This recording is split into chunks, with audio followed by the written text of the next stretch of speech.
Starting में हमें पहाड़ी का सीन दिखाया जाता है जहाँ पर एक बंदा बहुत ही बुरी तरीके से सबको काट रहा होता है और बोल रहा कि आखिर तुम लोग एक एक करके क्यों आ रहे हो, मेरे पास एक साथ क्यों नहीं आ जाते हो।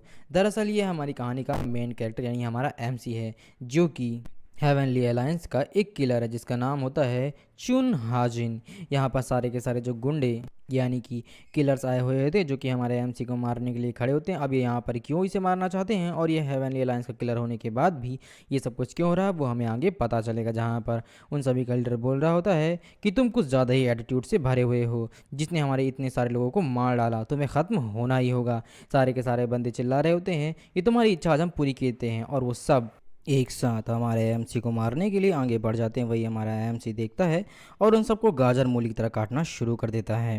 एंड यहाँ पर हमारा एमसी मन में सोच रहा होता है कि मैं तो बस यही चाहता था कि मैं एक साधारण ज़िंदगी जी सकूँ।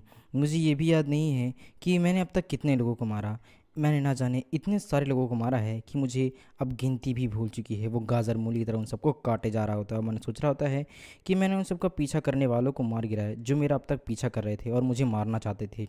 वो सिर्फ मुझे इसलिए मारना चाहते हैं क्योंकि मैंने हेवनली अलायंस को धोखा दिया है। यहाँ पर सारे के सारे बंदे बोल रहे होते हैं हमारे एमसी की इस तरीके की हरकत को देख करके कि तुम्हारी हिम्मत कैसे हुई, वो हत्यारा हमारा दुश्मन है, उसे पीछे ढकेलो, हमें उसे ख़त्म करना ही होगा, जल्दी करो इससे पहले कि वो भाग जाए। यहाँ हमारा एमसी मैंने सोच रहा होता है मुझे मरा हुआ देखना तुम्हारी इच्छा है, लेकिन तुम्हारी ये इच्छा कभी पूरी नहीं होगी। जब मैं स्वतंत्र होना चाहता हूँ तो फिर मैं आज़ाद क्यों नहीं होना चाहता हूँ। 30 साल बाद आखिरकार मेरी आंखों के सामने मेरी आज़ादी है, लेकिन तुम्हारी वजह से मेरी आज़ादी अगर ख़त्म हो रही है तो तुम लोगों को मुझे अगर मारना पड़ेगा तो मैं तुम कमीनों को मार डालूंगा। अगर मुझे आज़ादी के लिए सब कुछ करना पड़ेगा तो मैं ये सब कुछ करूँगा। और वो बड़ी ही आसानी से एक तरीके से गाजर मूली की तरह उन्हें काटे जा रहा होता है। अभी उसे भागने मत दो, पकड़ो उसे। लेकिन सबके सबकी फट रही होती क्योंकि हमारे एमसी को ऐसा देखकर सब हैरान हो रहे होते हैं और बोल रहे होते हैं क्या कि ये सब कुछ कैसे हो सकता है। हमारा एमसी उन सबकी स्वॉर्ड पर एकदम ऊपर खड़ा होता है एंड बोल रहा होता है कि आज तुम सबकी मौत है, तुम लोग मुझे नहीं मारने बल्कि खुद को मारना चाहते हो। हमारा एमसी एकदम ऊपर उड़ता है एंड यहाँ सारे सारे लोग बोल रहे होते हैं कि ये इम्पॉसिबल है, ये कैसे हो सकता है। वो व्यक्ति टॉप 10 मार्शल आर्टिस्ट में से एक है, उसे हराना नामुमकिन है। ये दुनिया में सबसे अच्छा किलर है, इसीलिए इसे किलिंग किंग चुन हाजिन कहा जाता है। यहाँ हमारा एमसी अपनी पूरी पावर से ज़मीन पर अटैक करता है जिससे कि सारे के सारे लोग एक ही बार में ख़त्म हो जाते हैं। एंड यहाँ हमारा एमसी मन में सोच रहा होता है कि मैं बहुत थक गया हूँ, पीछा करने वालों को अंत तक मारना मेरे लिए बहुत मुश्किल है, ये कभी ख़त्म ही नहीं होने वाले हैं। यहाँ और लोग आ रहे होते हैं और बोल रहे होते हैं वो सारे के सारे कि ये किलिंग किंग है, वहाँ पर जल्दी करो, उसको पीछा करो, इससे पहले कि वो सीमा से पार हो जाए उसे मारना होगा। हमारा एमसी सोच रहा होता है कि डैम इट, इसका कोई अंत ही नहीं है, मैं इन सबको अब और ख़त्म नहीं कर सकता हूँ। मैं आखिर चाहता ही क्या था। मैं विश्वास नहीं कर सकता हूँ कि मुझे मारने के लिए ये सब लोग इतने बेताब हैं। मुझे यकीन नहीं हो रहा है कि वो सब मुझे मारने के लिए इतने पागल हैं। यहाँ तक कि मैं तब तक लड़ता रह गया इन सब से जब तक कि मेरी तलवार में धार टूट नहीं गई। यहाँ हमारा एमसी एकदम सरप्राइज़ हो रहा होता, परेशान हो रहा होता। मन सोच रहा होता है कि क्या वो मेरे आज़ाद होने के लिए इतने पागल हैं। अगर मैं आज़ाद होना चाहता हूँ तो क्या वो इतना बेकार समझते हैं कि मुझे मार पाएंगे। हमारे एमसी के गुस्से को देखकर उनकी फट रही होती है। हमारा एमसी बोल रहा होता है कि मेरा रास्ता मत रोको बेवकूफ़ों, वरना मैं आज तुम सब लोग ख़त्म कर डालूंगा। वो अपनी पूरी स्पिरिचुअल पावर को रिलीज़ करता है एंड वहाँ सब लोग ख़त्म कर देता है। हमारा एमसी मन सोच रहा होता है कि चुन हाजिन ये मेरी ज़िंदगी है। जहाँ पर नरेश अमृत बता रही होती है कि चुन हाजिन क्या तुम जानते हो तुम दुनिया में सबसे अच्छे किलर हो, इसलिए तुम्हें किलिंग किंग भी कहा जाता है। लेकिन तुमने ना जाने कितने बेरहम लोगों की जान ली है, कितने सारे मासूम लोगों की जान ली है। लेकिन तुम बस एक साधारण कुत्ते और शिकारी की तरह हो, एक ऐसा शिकारी जो अपने मालिक के ऑर्डर पर किसी की भी जान ले लेता है, वो भी सोचता भी नहीं है। यहाँ हमारा एमसी किसी की हत्या करके जा रहा होता है और यहाँ पर बोली जा रही थी नरेशन वाइस, तुमने हेवनली अलायंस के कहने पर उसके कुत्ते की तरह काम किया और उनके आदेशों का पालन करते हुए हत्या पर हत्या की। न जाने तुमने कितने लोगों की जान ली। क्या तुम अपनी ज़िंदगी के बारे में भी कुछ जानते हो? यहाँ तक कि शायद तुम्हें हेवन भी माफ़ नहीं करेगा, तुम्हें वहाँ भी सज़ा मिलेगी। तुम्हारा जीवन वैसे ही है जैसे तुम लोगों को मारा, तुम्हारी ज़िंदगी भी वैसे ही रहेगी। तुम्हारी भी ज़िंदगी में भी सिर्फ मौत रहेगा। यहाँ पे हमारा एमसी के घाव लगा हुआ होता है एंड मुझे खून निकल रहा होता है। वो एक जगह पर आकर घुटनों पर आ जाता है और मैंने सोच रहा होता है कि मुझे आज़ादी के लिए ज़िंदा रहना होगा। मैंने उन कमीने हेवनली अलायंस के लिए कुत्तों की तरह काम किया और आज उन्होंने ही मुझे कुत्ते की तरह मौत दी। डैम इट, वो लोग कितने गंदे हैं। आखिरकार मैंने उन रस्सियों को काट ही दिया जो आज़ाद होने से मुझे रोक रही थी और मुझे बांध के रखी हुई थी। मैंने उन सबको ख़त्म कर दिया आखिरकार। लेकिन अब मेरी हालत बहुत बुरी हो चुकी है, मुझे संभलना होगा। संभल जाओ चुन हाजिन, तुम्हें बस थोड़ा और करना है और ये सीमा पार हो जाएगी। वो एकदम से खड़ा होता है एंड यहाँ पर भाग रहा होता है। मैंने सोच रहा होता है कि मैं लगभग वहाँ पर पहुँच गया, बस थोड़ा सा और, बस थोड़ा सा और, एक बार मैं यहाँ पास से पहुँच जाऊँ। वहाँ एक सीक्रेट स्थान है, मैं अपने घाव का इलाज कर सकता हूँ, अपनी एनर्जी फिर से हासिल कर सकता हूँ और कई सारी एलेक्जर का सेवन भी कर सकता हूँ। मुझे बस थोड़ा सा और आगे बढ़ना होगा। वो भागे जा रहा था। मैंने सोच रहा होता है कि मैं बस आज़ाद होने ही वाला हूँ। मैं वहाँ पर जाकर के थोड़ा सा लेट जाऊँगा और वो वहाँ पर जाकर के लेट जाता है क्योंकि वो काफ़ी ज़्यादा भूखा है। सो वो बोल रहा होता है हमारा एमसी, इससे पहले मैं अपने घाव का इलाज करूँ, मुझे लगता है कि मैं पागल हो जाऊँगा क्योंकि मैं बहुत भूखा हूँ। मैंने बस 7 दिन पहले कुछ मीट के टुकड़े खाए थे और अब मैं मरने वाला हूँ भूख से। सच में मुझे बहुत भूख लगी हुई है। क्या आसमान में मुझे कुछ मिल सकता है? लेकिन तभी वो आसमान में देखता है कि एक बंदा उड़ कर के उसकी परछाई तरफ आ रहा होता है और हमारे एमसी पर सडनली कोई उस पर अटैक कर देता है। एंड यहाँ हमारा एमसी उसे बड़ी आसानी से डॉज कर लेता है, लेकिन उसका अटैक इतना भारी होता है कि वहाँ पर पत्थर के भी 2 टुकड़े हो जाते हैं। हमारा एमसी वन सोच रहा होता है कि आखिर ये कौन है? ऐसी सीक्रेट आर्ट की टेक्निक का इस्तेमाल करना बहुत मुश्किल काम है। दुनिया में सबसे अच्छे किलर ही ऐसे हो सकते हैं जो इतनी सीक्रेट आर्ट की टेक्निक का इस्तेमाल कर सकते हैं। मुझे नहीं पता है कि ये बंदा कौन है, मुझे इसकी प्रेजेंस का भी पता नहीं चल पाया है। यहाँ पर वो बंदा हमारे एमसी को देख रहा होता है, हमारा एमसी एकदम पीछे हट जाता है एंड यहाँ पर पूछ रहा होता है कि आखिर तुम कौन हो? और मैंने सोच रहा होता है आखिर ये टेक्निक किसकी है? तभी वो बंदा हमारे एमसी पर फिर से अटैक करता है और हमारा एमसी डॉज कर लेता है। उसकी एक अटैक से ही जंगल के बहुत सारे पेड़ कट जाते हैं। यहाँ हमारा एमसी सोच रहा होता है कि एक ऐसा योद्धा जिसकी स्किल कि सिर्फ तलवार से, अपनी स्वॉर्ड एनर्जी से इतना मजबूती से पूरे के पूरे जंगल को काटने के लिए पर्याप्त है। आखिर ये कौन है? इतना ज़्यादा ताकतवर बंदा कौन है जो सीक्रेट आर्ट का इस्तेमाल कर रहा है? यहाँ पे हमारा एमसी मन में सोच रहा होता है नीचे उतरते हुए कि ये व्यक्ति ज़रूर टॉप 10 किलर में से एक है जो मुझे मारने के लाया हुआ है। ये शायद कोई और नहीं, the great killer death Lord है। लेकिन ये मुझे यहाँ पर मारने के लिए क्यों आया हुआ है? सो वो बोल रहा होता है हमारा एमसी कि तुम डेथ लॉर्ड यहाँ मुझे मारने के लिए आए हो। तुम्हें क्या लगता है कि हेवनली अलायंस के पीछे पड़ करके तुम मुझे मारने आए हो? तो क्या मुरीम एक ऐसी जगह है जहाँ पर तुम्हें इसके लिए रिवॉर्ड मिल सकता है? लेकिन मुझे उम्मीद नहीं थी कि स्टील बेड फोर्टेस्ट जो कि किलर एलीट है, इसके अलावा स्टील किंग जो कि 8 एलिट में गिने जाते हैं, वो सारे के सारे यहाँ पर कदम रखेंगे। और अब तुम्हें क्या लगता है कि मुरीम एक ऐसी जगह है जहाँ पर तुम टॉप 10 मार्शल आर्टिस्ट में से किसी एक व्यक्ति को अगर तुम मार दोगे तो मुरीम तुम्हें टॉप 10 मार्शल आर्टिस्ट में गिनने लगेगी? अगर तुम मुझे ऐसे व्यक्ति को मारोगे जो कि सैकड़ों लोगों से मारते मारते थक गया है तो तुम्हें यहाँ पर कोई रिवॉर्ड नहीं मिल पाएगा। तुम एक बेवकूफ़ हो, तुम टुकड़े में काट दिए जाओगे। भले ही तुम कितने भी ताकतवर क्यों ना हो, मैं पूरी तरीके से थक के क्यों ना चुका हूँ, लेकिन फिर भी मैं तुम्हें ख़त्म करने के लिए इनफ हूँ। उस बंदे की भी ये बात सुनने के बाद फट जाती है। यहाँ पर हमारा एमसी और वो बंदा दोनों ही आपस में लड़ने के लिए टकरा जाते हैं। दोनों ही अपनी शॉट को आर पार करते हैं, मगर थोड़ी ही देर बाद जैसे वो नीचे उतरता है वो डेथ गॉड मतलब डेथ लॉर्ड थोड़ी ही देर में ज़मीन पर गिर जाता है और उसकी बहुत बुरी हालत हो जाती है। हमारा एमसी वहाँ खड़ा हुआ गहरी सांस लेता है और बोलता है कि अगर तुमने सब कुछ देख ही लिया है तो क्या तुम वहीं पर ऐसे रहने वाली हो? क्या ख्याल है बाहर आने के बारे में? ज़रा बाहर आ जाओ। तभी वहाँ पर हमें एक बंदी को दिखाया जाता है जो कि बाहर आती है। सो हमारा एमसी देख के एकदम सरप्राइज रहता है और बोलता है कि ये क्या है? ये तो secret demon queen bloody demon है। यहाँ पर ब्लडी डीमन बोलती है कि क्या बात है, इतने समय बाद भी तुमने मुझे याद रखा। तुम्हारी याददाश्त तो काफ़ी अच्छी है। ये करीब 6 साल पुरानी बात है ना? कैसे हो तुम? काफ़ी समय से नहीं मिले हैं। च्युन हाजिन चीन शिफ्ट होता है और हमें पहाड़ी का सीन दिखाया जा रहा होता है जहाँ पर कुछ बंदे आए हुए होते हैं उन लाशों को देखने के लिए। एक बंदा उसे देख रहा होता है और बोल रहा होता है कि एल्डर ये तो कोई और नहीं बल्कि स्टील मार्शल आर्टिस्ट हैं जो कि 8 एलिट में गिने जाते हैं। ये सारे के सारे मार्शल आर्टिस्ट मर चुके हैं। अब इस बात को सुनने के बाद वो बंदा भी सरप्राइज रहता है। सो ये बंदा कोई और नहीं होता है बल्कि राइटियर्स हेवनली अलायंस का फर्स्ट एल्डर होता है जिसका नाम होता है जंग इरियोल। तो यहाँ पर फर्स्ट एल्डर जंग बोलता है कि मैं कभी सोच भी नहीं सकता था दुनिया में कोई इतना ताकतवर बंदा भी हो सकता है जो इतने सारे लोगों को मार डाले। ये तो लगभग लाखों की संख्या में है, लेकिन उसके बाद भी उसने अपनी जान बचाने के लिए इन सबको ख़त्म कर दिया। मैंने कभी सोचा नहीं था कि हमारे इतने सारे सैनिकों को वो ख़त्म कर देगा। इसके अलावा स्टील बेड फोर्टेस्ट के मार्शल आर्टिस्ट को भी उसने मार डाला। चुन हाजिन तुम सचमुच किलिंग किंग के नाम को डिजर्व करते हो। तभी वो हाथ उठाता है, जिस सारे के सारे लोग उसके पास आते हैं और वो बंदा बोलता है, यानी कि फर्स्ट एल्डर, कि तुम सारे के सारे कान खुलकर सुनो, सीक्रेट डीमन क्वीन यहीं पर होगी, उसकी डेथ एनर्जी को फॉलो करो, वो चुन हाजिन वहीं पर होगा, हमने उसे पकड़ने के लिए बोला हुआ है। सीन शिफ्ट होता है और हमें वहीं पर सीन दिखाया जाता है जहाँ पर जो ब्लडी डीमन होती है वो हमारे एमसी को ही देख रही होती है। यहाँ पे हमारा एमसी एकदम फट रही होती है और बोल रहा होता है कि आखिर तुम यहाँ पर क्या कर रही हो, जिस पर वो बोलती है कि मैं तो बस तुम्हें यहाँ पर देखने के लिए आई हुई हूँ, बहुत लंबे समय से तुमसे मुलाकात नहीं हुई थी, कैसे हो तुम, 6 साल पहले ही तो हम तुमसे मिले हुए थे। अब हमें इसके बारे में बताया जाता है कि ब्लडी डीमन यानी कि सीक्रेट डीमन क्वीन कोई और नहीं बल्कि डीमन सेक्ट की एक किलर है। इसका नाम कियोक सियोन है। हालांकि जितनी ये सुंदर दिखती है उसके अंदर उतनी ज़्यादा बदसूरती है। ये अपनी खूबसूरती बनाए रखने के लिए ब्लड डीमन आर्ट का इस्तेमाल करती है और कई सारे लोगों की जान लेती है। असल में इसकी उम्र 60 साल की है। ये अपने चेहरे की देखभाल करने के लिए न जाने कितने सारे लोगों को कीड़े मकोड़ों की तरह मारती रहती है और उसका खून पीती है। और इसके अलावा ये बहुत ही खतरनाक है। हालांकि हकीकत में ये शैतानी हत्यारी है जो कि हत्या किए बिना एक रात भी नहीं रह सकती है। ये इतनी ताकतवर है। हमारा एमसी की वजह से फट रही होती है और मन सोच रहा होता है कि मैं काफ़ी पहले ही थक गया हूँ, लेकिन यहाँ पर ये सब कुछ क्या हो रहा है, मुझे मारने के लिए हेवनली अलायंस इतना पागल कैसे हो सकता है, स्टील ब्लड डीमंस। इसके अलावा यहाँ पर न जाने कितने टॉप क्लास के किलर सैनिकों को भेजने, क्या उसके लिए इनफ नहीं था कि इसके अलावा इसमें भी शामिल कर लिया इसे। आखिर क्यों वो मुझे पकड़ने के लिए इतना पागल क्यों है कि इसने ब्लड डीमन को भी हासिल कर लिया और उसे भी यहाँ पर मना लिया। बकवास, दिमाग ख़राब हो गया उन सब का।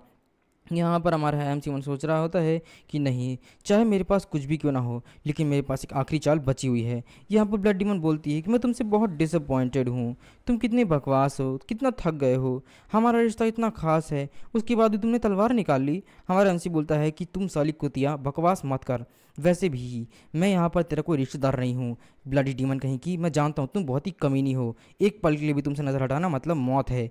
यहाँ पर बोलती है कि तुम बहुत गंदे हो, मुझे लगा हमारा रिश्ता काफ़ी अच्छा है, तुम इस हालत में भी इतने समय तक टिक पाए, मुझे यकीन नहीं हो रहा है। सच में मैं तुम्हें मारने का एक अच्छा रास्ता और सरल रास्ता ढूंढने वाली थी, लेकिन तुमने अपनी मौत को बहुत मुश्किल बना दिया। हमारा एमसी अपना स्टांस ले लेता और बोलता है कि तुम ये देख सकती हो कि मैं कितने प्रहारों को झेल चुका हूँ, कितने हमलों को सह चुका हूँ, तो तुम जैसी 60 साल की दादी से मैं डरने ही क्यों वाला हूँ। बकवास मत करो बुढ़िया। यहाँ पर इस बात को सुन करके ब्लडी डीमन काफ़ी ज़्यादा गुस्सा आता है क्योंकि वो अपनी खूबसूरती के लिए काफ़ी ज़्यादा ऑब्सेस्ड है। सो वो बोलती है कि तुम्हारी हिम्मत कैसे होगी, तुमने मुझे बुरी दादी कहा, मैं तुम्हारी रीढ़ की हड्डी को निकाल करके तुम्हारे टुकड़े टुकड़े कर दूंगी, फिर चाहे तुम्हें इससे करने के लिए तुम कितनी विनती क्यों ना करो।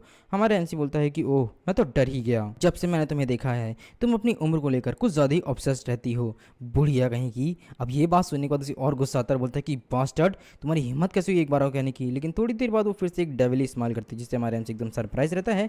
एंड यहाँ पर ब्लडी डीमन बोलती है, मुझे लगता है कि तुमने हेवनली अलायंस के बारे में सुना नहीं है या फिर उसके कुत्ते की तरह काम करना बंद कर दिया है। वैसे तुम्हारे बारे में जो कुछ सुना हुआ था, तुम शायद उस नाम को डिजर्व करते हो, द किलिंग किंग।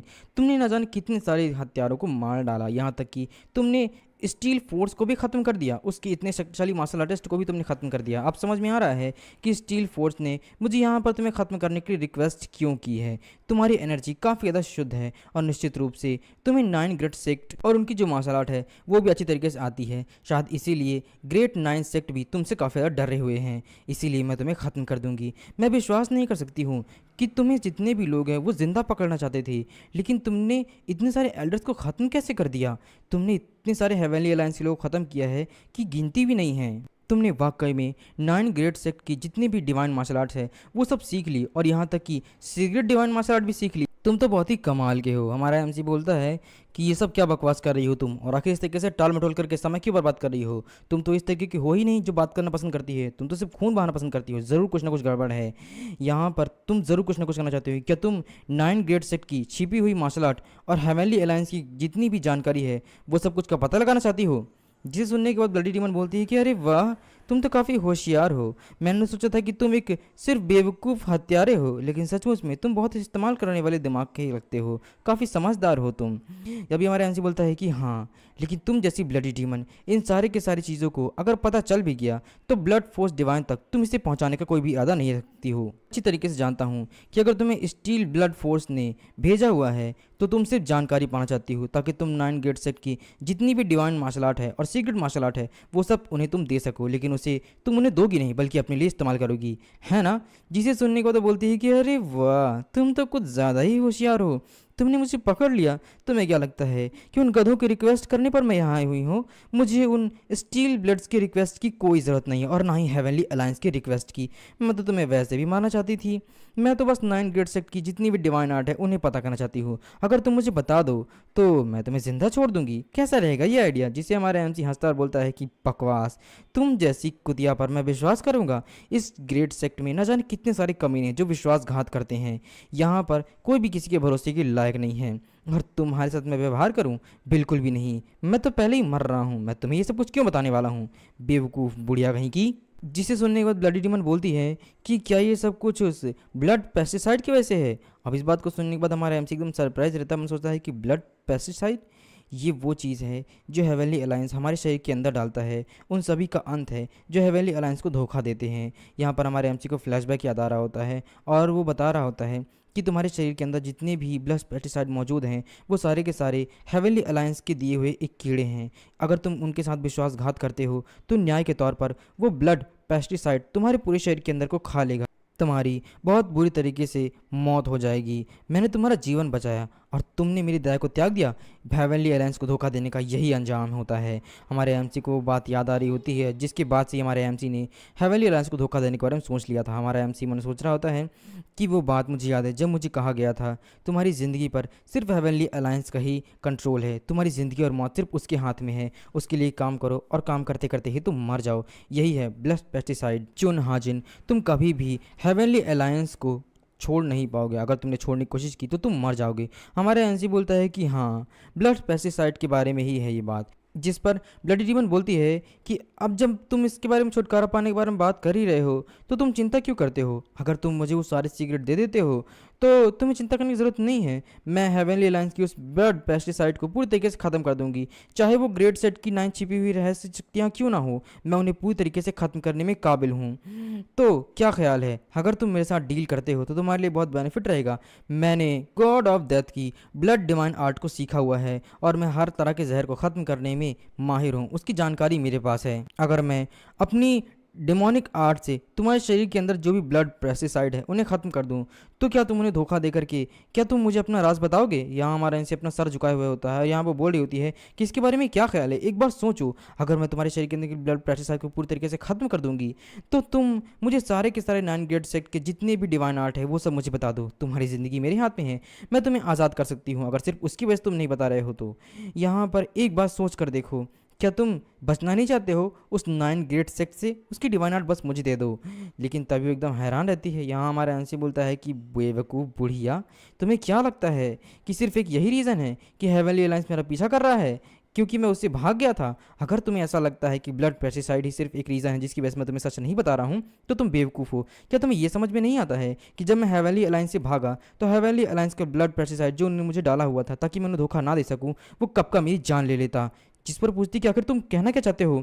जिस पर हमारा एमसी बोलता है कि बेवकूफ़ बुढ़िया, तुम्हें मालूम भी नहीं है ब्लड पेस्टिसाइड क्या है। ब्लड पेस्टिसाइड हमारे हेवनली अलायंस का एक कीड़ा है जिसे सिर्फ एल्डर्स ही कंट्रोल करते हैं, और जितने भी नौकर हैं या उनके कुत्ते हैं वो उन सबके शरीर के अंदर डाल देते हैं, और जैसे ही उन्हें पता चलता है कि वो उन्हें धोखा दे रहा है वो उसे एक्टिवेट करके उसके अंदर उसकी जान ले लेते हैं। और मैं टॉप 10 मार्शल आर्टिस्ट में से एक हूँ जिसने 9 ग्रेड सेक्ट की मार्शल आर्ट को सीख लिया है। मैंने 5 साल पहले ही ब्लड पेस्टिसाइड को पूरी तरीके से ख़त्म करके अपने शरीर से निकालने के बारे में सोच लिया था और उसे 5 साल पहले ही ख़त्म कर दिया था। मैंने इतनी हाई लेवल की जितनी मार्शल आर्ट थी वो इसलिए सीखी ताकि मैं यहाँ से निकल सकूँ। तुम्हें क्या लगता है अगर मैंने इतनी मार्शल आर्ट सीखी है, इतनी ग्रेट मार्शल आर्ट सीखी है, तो क्या मैं उस मामूली से ब्लड पेस्टिसाइड को ख़त्म नहीं कर सकता हूँ? मैंने उससे काफ़ी समय पहले ही छोड़ दिया था। मुझे बस ज़रूरत थी इसे निकलने के लिए, यहाँ से निकलने के लिए ग्रेट मार्शल आर्ट सीखने की, ताकि मैं इन सबको ख़त्म करके आगे बढ़ सकूँ। और इसके लिए मैंने काफ़ी लंबे समय तक 9 ग्रेड सेक्ट की मार्शल आर्ट को सीखा। मुझे लगा कि मैं लगभग ये सब कुछ हासिल कर चुका हूँ,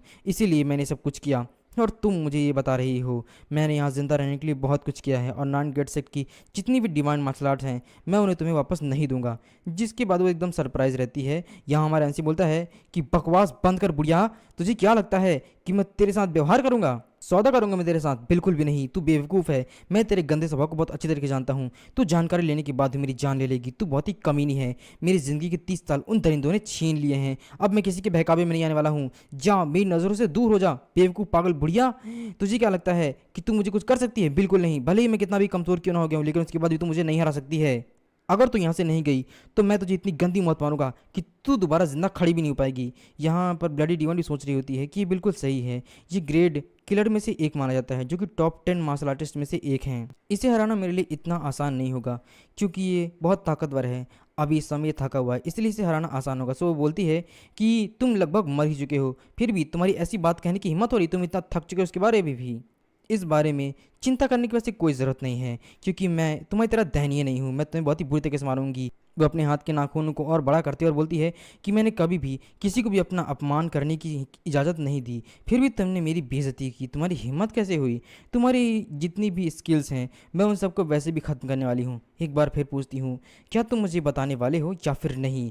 हमारा एमसी बोलता है, बिल्कुल भी नहीं, मैं तुझे नहीं बताऊंगा, और वैसे भी तू तो मुझे पहले ही मारने वाली थी, चाहे मैं बताऊं या फिर मैं ना बताऊं। यहाँ पर बोलती है पागलों की तरह चिल्लाते हुए कि मर जा बेवकूफ़ कमीने। जिस पर हमारा एमसी बोलता है कि दादी कहेंगी तू मर जा। यहाँ पर दोनों के दोनों आपस में टकराते हैं और दोनों की पावर एकदम इक्वल होती है। वहाँ पर एक बहुत ही बड़ा इंपैक्ट क्रिएट होता है एंड वहाँ पर दिखाया जाता है कि थोड़ी देर तक वहाँ पर फॉग रहता है एंड दोनों के दोनों आपस में टकराए हुए होते हैं। लेकिन जो हमारी ब्लडी डीमन होती है हमारे एमसी के हाथ में अपनी नोक जितनी नुकीली नाखूनों को घुसेड़ चुकी होती है, जिसके बाद जहर हमारे एमसी के शरीर में पहुंच रहा होता है। हमारा एमसी एकदम सरप्राइज रहता है। वहीं पर आ जाता है फर्स्ट एल्डर जंग। यहाँ पर अब हमारे एमसी के सामने दो दो मुसीबतें। हमारा एमसी मन सोच रहा होता है कि ओ नो, मैं बहुत ही पहले थक चुका हूँ, ऊपर से ब्लडी डीमन, और अब तो फर्स्ट एल्डर भी यहाँ पर आ गया है। क्या मेरी मौत इस तरीके से होने वाली है? मैंने इतनी कोशिश की भागने की, लेकिन आखिरकार मैं मारा ही गया। ये सब कुछ क्या हो रहा है? तभी वहाँ पर वो आता है फर्स्ट एल्डर और हमारे एमसी के पाँव काट देता है। वहीं ब्लडी डीमन हमारे एमसी का हाथ काट देती है। हमारा एमसी एकदम सरप्राइज रहता है और बोलता है कि क्या? बिल्कुल भी नहीं। इस तरीके से ब्लडी डीमन हमारे एमसी के हाथ आर पार कर देती है सीने के। एंड यहाँ पर हमारा एमसी सोच रहा होता है कि क्या मैं इस तरीके से मरने वाला हूँ इतनी मेहनत करने के बाद भी? यहाँ पर ब्लडी डीमन अपना हाथ निकालती है, हमारा एमसी एकदम ज़मीन पर गिर जाता है, उसके मुँह से खून निकल रहा होता है और वो एकदम तड़प रहा होता है। यहाँ ब्लडी डीमन बोल रही होती है पागलों की तरह कि अब जब तुमने अपने अंग खो ही दिए हैं तो कैसा रहेगा अगर मैं तुम्हारा सर उखाड़ दूँ? तुमने न जाने कितने लोगों का सर काटा है ना। हमारा एमसी दर से करा रहा होता है। यहाँ ब्लडी डीमन चिल्ला रही होती है कि तुम्हें मरना होगा, मैं तुम्हारा सर उखाड़ लूंगी, तब तुम कुछ बोल भी नहीं पाओगे, और उसका सर वहीं पर उखाड़ देती है बड़ी बेरहमी से। हमारा एमसी चिल्लाता रह जाता है तड़पते तड़पते। एंड यहाँ वो बोल रही होती है ब्लडी डीमन, आखिरकार अब नरक में जाकर के आराम करना। और फाइनली हमारा एमसी का वहीं पर यहाँ पर मौत हो जाती है। फिर हमारा एमसी यहाँ पर सोच रहा होता है कि क्यों, आखिर मेरी मौत इस तरीके से क्यों हुई? क्या मेरी मौत इस तरीके से होने वाली जबकि मैंने कितनी मेहनत की? मैं कम से कम आराम से मौत तो डिज़र्व करता था ना। मरने से पहले मेरा आखिरी दृश्य ऐसा होने वाला था। मैं बस एक साधारण ज़िंदगी जीना चाहता था, एक पल के लिए, बस एक समय के लिए। क्या ये कोई एक दिवा स्वप्न है? क्या मैं कोई दिन का सपना देख रहा हूँ? एक साधारण आदमी की तरह ज़िंदगी जीना, अपना परिवार, बीवी और बच्चे होना, क्या ये मेरे लिए बहुत मुश्किल काम है? क्या इसे हासिल करना इतना मुश्किल है? बस मुझे एक और मौका मिल जाता तो मैं कम से कम एक नई ज़िंदगी जी सकता था। मुझे एक और मौका चाहिए था। सीन शिफ्ट होता है और हमें दिखाया जाता है हेवनली डीमन डिवाइन कल्ट के मेन सोसाइटी का सीन, जहाँ पर हमें एक बंदा दिखाया जाता है जो कि बहुत ही बुरी हालत में लेटा हुआ होता है और लगभग ऐसा लग रहा है जैसे वो मरा हुआ होता है। यहाँ हमारा एमसी रिकार्नेट हो चुका है और मन सोच रहा होता है मुझे बस एक और मौका मिले। तभी हमारे एमसी की सोल उसके शरीर में आ जाती है और वो बंदा आँख खोल लेता है। फिर हमें हेवनली डीमन सेक्ट के इनर होल का सीन दिखाया जाता है, जहाँ पर एक बंदा अंदर जा रहा होता है और अंदर आते ही बोलता है कि मास्टर, मैं आपको ग्रीट करता हूँ, फोर्थ यंग मास्टर। ये लोनली सर्वेंट आपको ग्रीट करता है और आपको एक मैसेज देने आया है। जिस पर वो बोलता है कि ओह, क्या मैसेज है? सर्वेंट बोलता है कि मास्टर, मैंने उसकी नब्ज़ महसूस की और मुझे लगता है कि वो कुछ ही दिनों में मर जाएगा, और शायद तक आज रात में ही।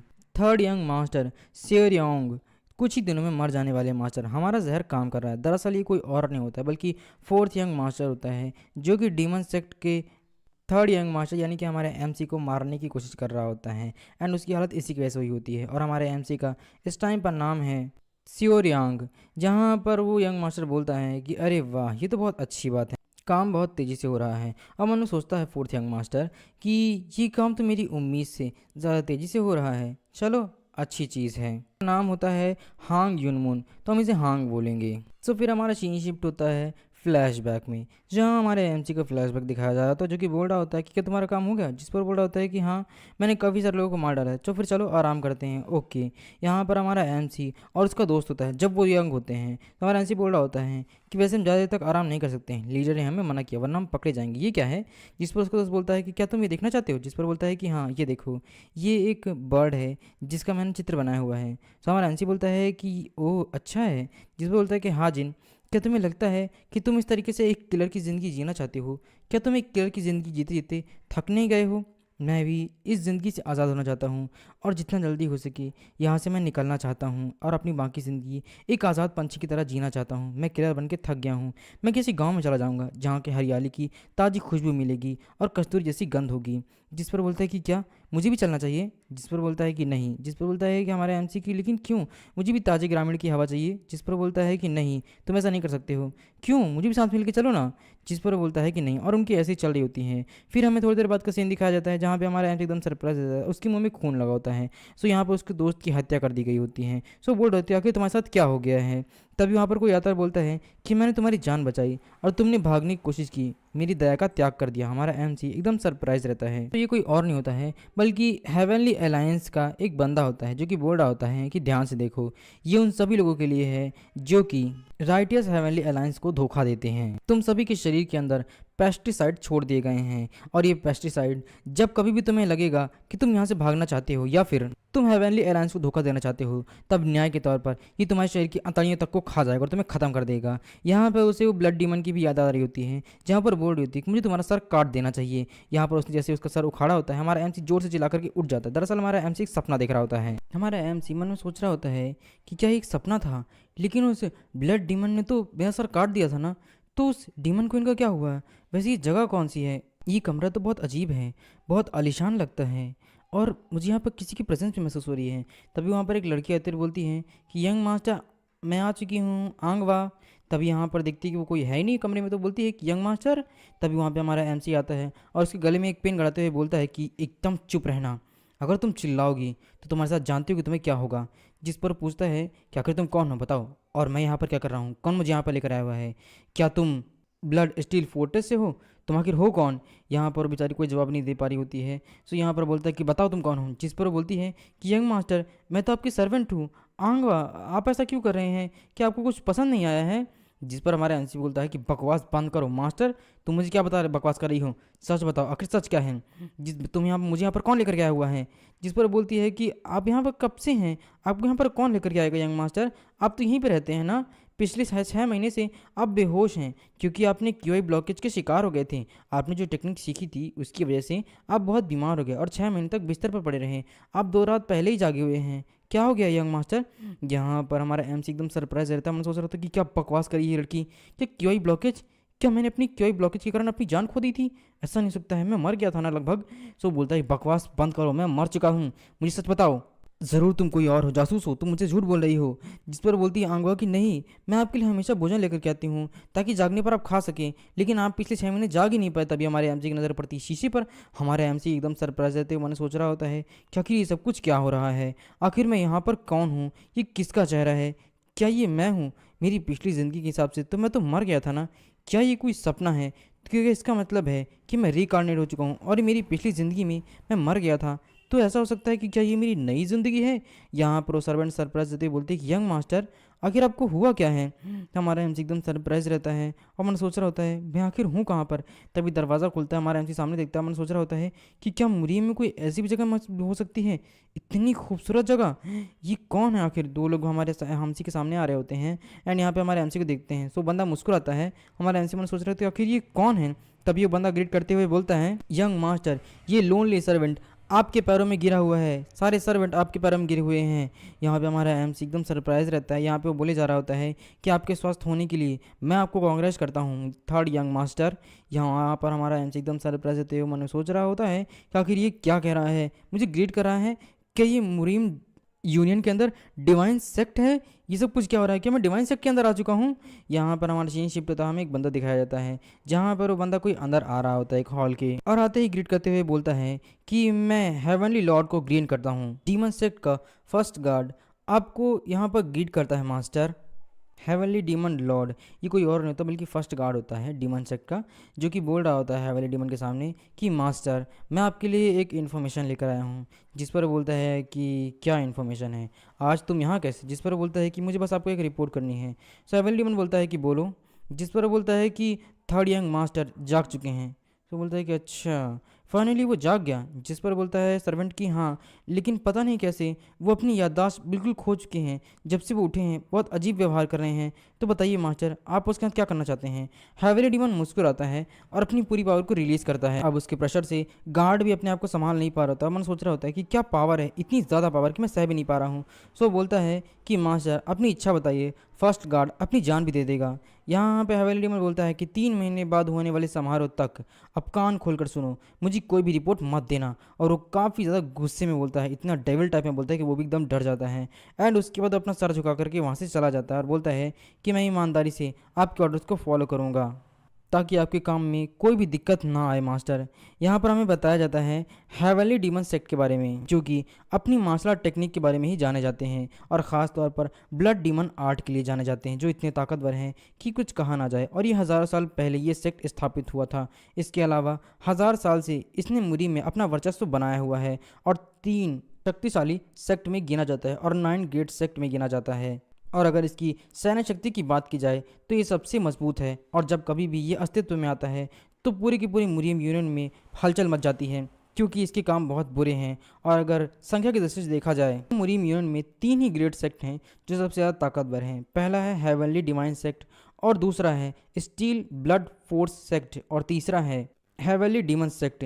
ये 3 सेक्ट सबसे ज़्यादा शक्तिशाली हैं, इसलिए इन्हें त्रिदेव भी कहा जाता है। ये यहाँ पर मुरी में सबसे ज़्यादा शक्तिशाली हैं, इसलिए इनसे भिड़ने की हिम्मत कोई नहीं करता है। कहा जाता है कि हेवनली डीमन ने बहुत सारे लोगों को जान भी ली है और कई लोगों को ख़त्म करने के बाद आज वो शांत हो चुका है। एक टाइम था जब मुरीम यूनियन में हेवनली डीमन ने इतना महामारी मचा दी थी, इतना मारकाट मचा दी थी कि शायद महामारी भी इतने सारे लोगों की जान ना ले सके जितना ये। इसलिए सबसे दुष्ट ग्रुप माना जाता है। सीन शिफ्ट होता है हमारे एमसी की तरफ, जहाँ हमारा एमसी मन सोच रहा होता है तो फिर आखिर में यहाँ पर जाग कैसे आया, आखिर में यहाँ कैसे आया, मुझे सचमुच में क्या दूसरा जीवन मिला हुआ है? हालांकि मैं चाहता भी यही था, लेकिन इस तरीके से मैं बिल्कुल नहीं चाहता था कि मैं डीमन सेक्ट में आ जाऊँ। आखिर डीमन सेक्ट ही क्यों क्यों? तभी हमारा एमसी बाहर देख रहा था। मैंने सोच रहा था नहीं, मुझे शांत रहना चाहिए, फिलहाल मुझे यहाँ पर कुछ भी नहीं करना चाहिए क्योंकि ये बहुत ही शक्तिशाली सेक्ट है। मुझे सबसे पहले चारों तरफ सारी चीज़ों को समझना होगा और उसके बाद भविष्य के लिए एक प्लान बनाना होगा, उसके बाद मैं कुछ कर सकता हूँ। हमें कल रात का सीन दिखाया जाता है जहाँ पे हमारा एमसी भागने की कोशिश कर रहा होता है बिकॉज वो यहाँ नहीं रहना चाहता है। सो मैंने सोच रहा होता है कि यहाँ तो बहुत ज़्यादा पहरा है, यहाँ पर अभी भी इतना पहरा कैसे हो सकता है? रात के समय भी यहाँ पे कुछ लोग बात कर रहे होते हैं। क्या तुमने सुना 7 यंग मास्टर में से 3rd यंग मास्टर जो बहुत ज़्यादा ताकतवर हैं, लगता है वो फिर से जाग गए हैं। लगता है कि अब यहाँ पर पोजीशन के लिए फिर से लड़ाई शुरू हो जाएगी और एक खूनी लड़ाई होने वाली, तैयार रहना तुम। जिस पर बोलता है कि हाँ, और इन सब में हम सारे लोग मारे जाएंगे, ज़रा सावधान रहना कहीं सैनिकों की जान ना रह जाए, तुम भी। यहाँ पर हमारा एमसी देख रहा होता है एंड यहाँ पर आगे जा रहा होता है। कुछ लोग और बात कर रहे हैं कि कमाल हो गया है कि वाई से इतना ज़्यादा क्षतिग्रस्त होने के बाद भी वो महीने बाद ही जाग गए हैं। सचमुच में मैंने सोचा नहीं था कि इतना ताकतवर होगा कोई। मैंने सुना हुआ है कि लोगों को जागने में तो साल भर लग जाता है, वो जल्दी उठ गए।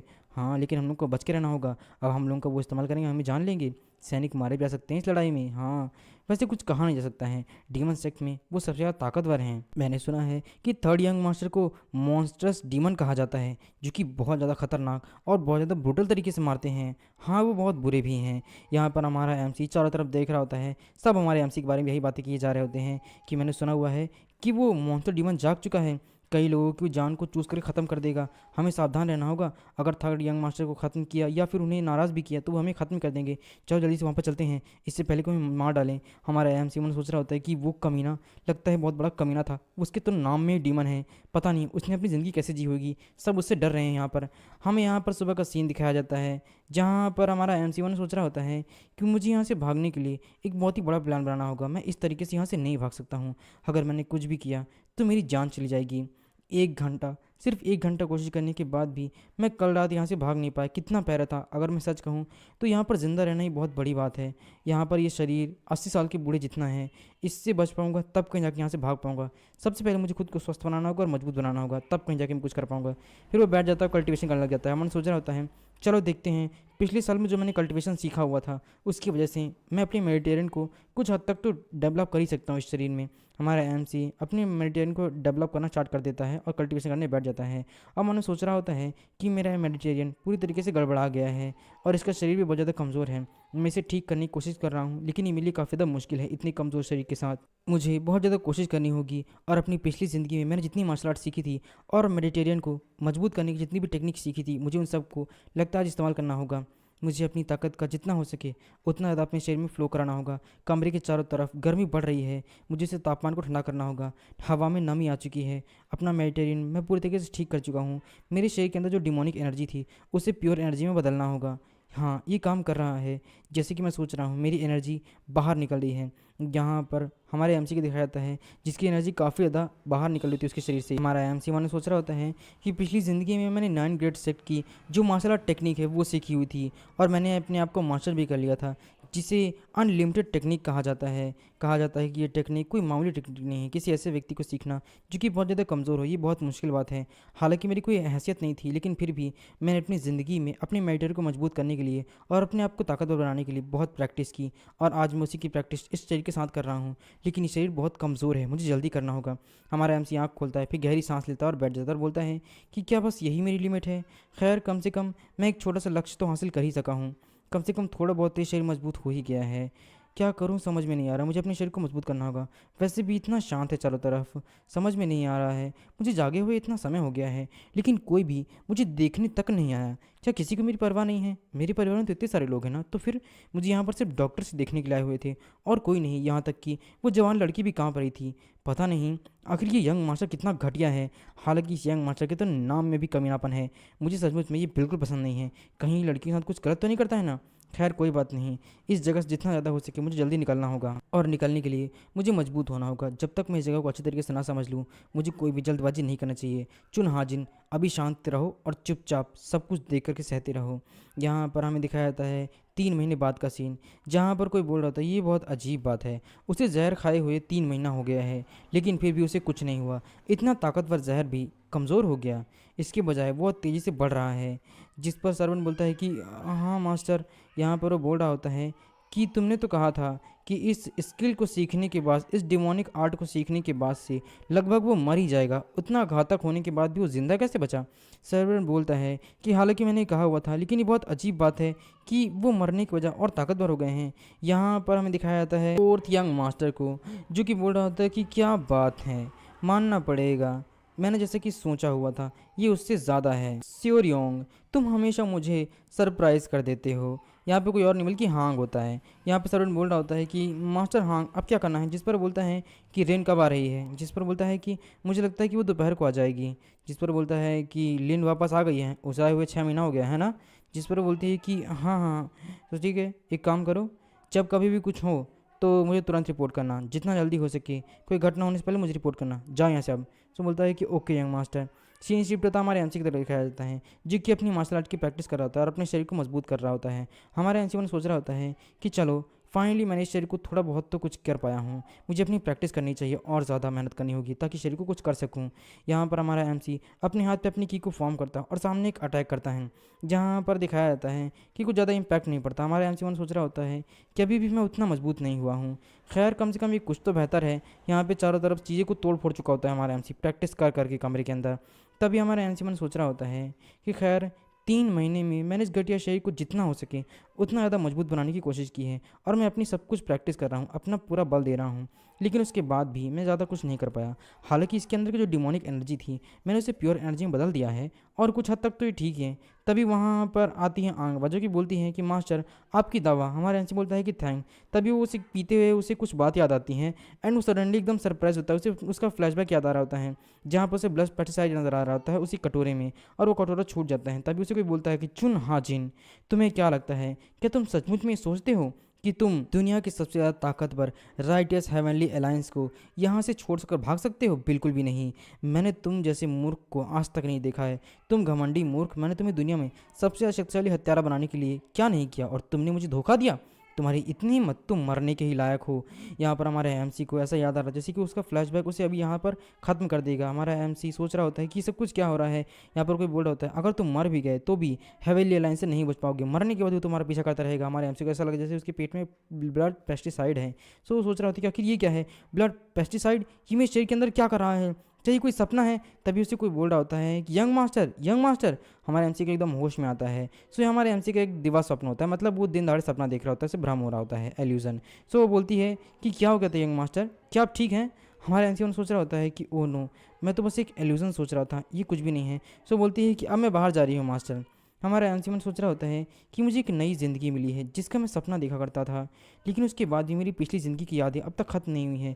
क्या सचमुच में मैं यहाँ से आज़ाद हो भी पाऊँगा या नहीं? पहले मैं उस ज़िंदगी से आज़ाद होना चाहता था, अब इस ज़िंदगी से। यहाँ पे हमारा एमसी नहा कर अपने कपड़े पोंछ रहा होता है, तभी यहाँ पर कोई बोलता है कि मैं अंदर जाना चाहती हूँ, प्लीज़ मुझे माफ़ कीजिए लेकिन आप अंदर नहीं जा सकती हैं। हमारा एमसी सोच रहा होता है कि आखिर बाहर कौन है, ये क्या हो रहा है, क्या ये डीमन सेक्ट के बास्टर्ड है, यहाँ पर क्या कर रहे हैं, कितनी बदतमीज़ है। तभी वहाँ पर उसे आवाज़ आती है कि बकवास करना बंद करो, हटो मेरे रास्ते से।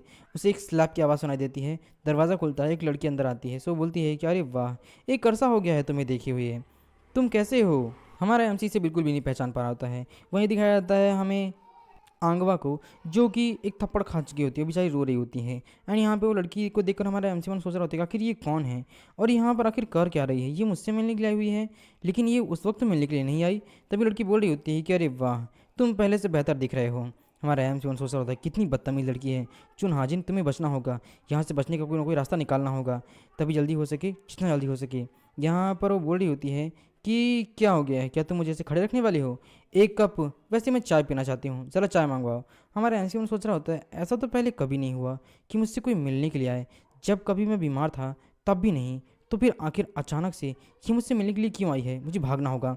वो भागने लग जाता है, बोलता है कि मुझे ज़रूरी काम है, जिस पर वो बोलती है कि अरे तुम कहाँ जा रहे हो। तभी वो चुटकी बजाती हैं, सो दो गार्ड उसके सामने आ जाते हैं एंड वो दोनों गार्ड बोल रहे होते हैं कि एक मिनट के लिए रुक जाओ। यहाँ पर वो बोलती हैं कि देखो, मुझे तुमसे कुछ ज़रूरी बात करनी है और शायद ये बात बहुत लंबी हो सकती है, इसलिए यहाँ पर जितने भी आने वाले लोग हैं उन सबको रोक दो। जिस पर बोलता है कि ठीक है, हम आपकी आज्ञा का पालन करेंगे।